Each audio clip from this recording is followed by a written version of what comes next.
உலக நாடுகளுக்கான புதிய வரி விதிப்பை அறிவித்தது அமெரிக்கா. அதிகபட்சமாக சிரியாவுக்கு 41 விழுக்காடு வரி விதிப்பு.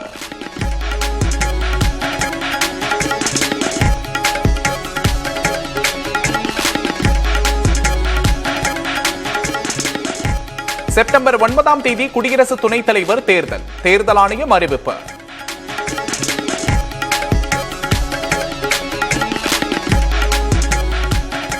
சுதந்திர தின கொண்டாட்டத்தில் என்ன பேச வேண்டும்? நாட்டு மக்களிடம் கருத்து கேட்கும் பிரதமர் நரேந்திர மோடி.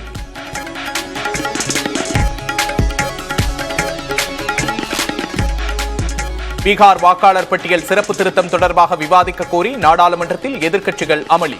தேர்தல் ஆணையம் வாக்குகளை திருடுவதாக ராகுல் காந்தி குற்றச்சாட்டு.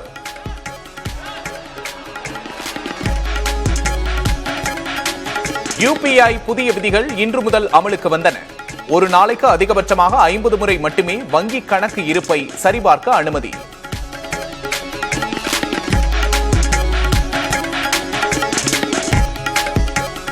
அதிமுக பொதுச் செயலாளராக பழனிசாமி தேர்வு செய்யப்பட்டதற்கு எதிரான வழக்கை நிராகரிக்க நீதிமன்றம் மறுப்பு. கட்சி விதிப்படி அடிப்படை உறுப்பினர்களால் பொதுச் செயலாளர் தேர்வாக வேண்டும் என்று சென்னை உரிமையியல் நீதிமன்றம் உத்தரவு.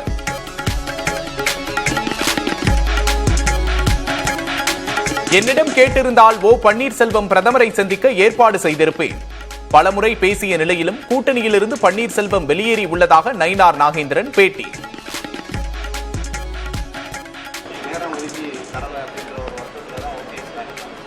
இல்ல அது பத்தி எனக்கு தெரியாது. நான் என்கிட்ட சொல்லியிருந்தா நாங்க வாங்கி கொடுத்துருப்போம்னு நான் ஏற்கனவே சொல்லியிருந்தேன்.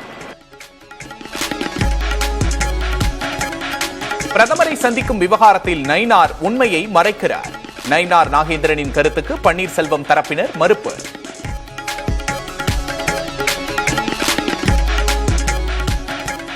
முதல்வர் ஸ்டாலினை சந்திக்க நேரம் கேட்கவில்லை. சந்திக்க உள்ளதாக தகவல் வெளியான நிலையில் பாமக நிறுவனர் ராமதாஸ் பதில்.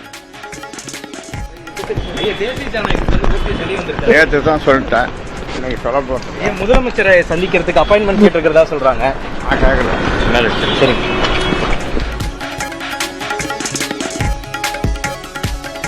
பூம்புகாரில் ஆகஸ்ட் 8 நடக்கும் பாமக மகளிர் மாநாட்டு அழைப்பிதழில் அன்புமணி பெயர் படம் புறக்கணிப்பு. மாநாட்டுக்கு வர அன்புமணிக்கு ராமதாஸ் தரப்பில் அழைப்பு.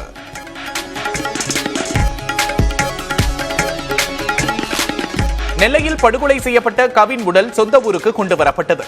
இளைஞர் உடலை கண்டு கதறி அழுத உறவினர்கள்.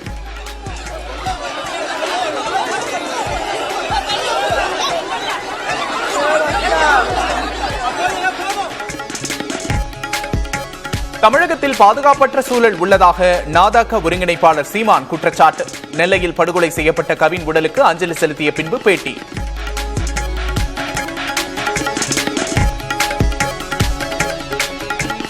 உடுமலைப்பேட்டையில் வனத்துறையினரின் விசாரணைக்கு அழைத்துச் செல்லப்பட்ட நபரின் உயிரிழப்பில் நீடிக்கிறது சந்தேகம். பாத்ரூம் ஷவரில் தூக்கு போட்டுக் கொள்ள முடியுமா என பழங்குடியினர் உரிமைக்கான செயற்பாட்டாளர்கள் கேள்வி.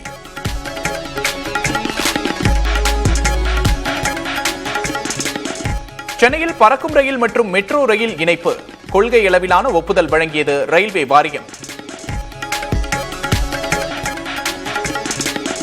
நாளை முதல் 4 நாட்களுக்கு காவிரி படுகை மாவட்டங்களில் கனமழைக்கு வாய்ப்பு. சென்னையில் இடி மின்னலுடன் மழை பெய்யக்கூடும் என்று வானிலை ஆய்வு மையம் கணிப்பு.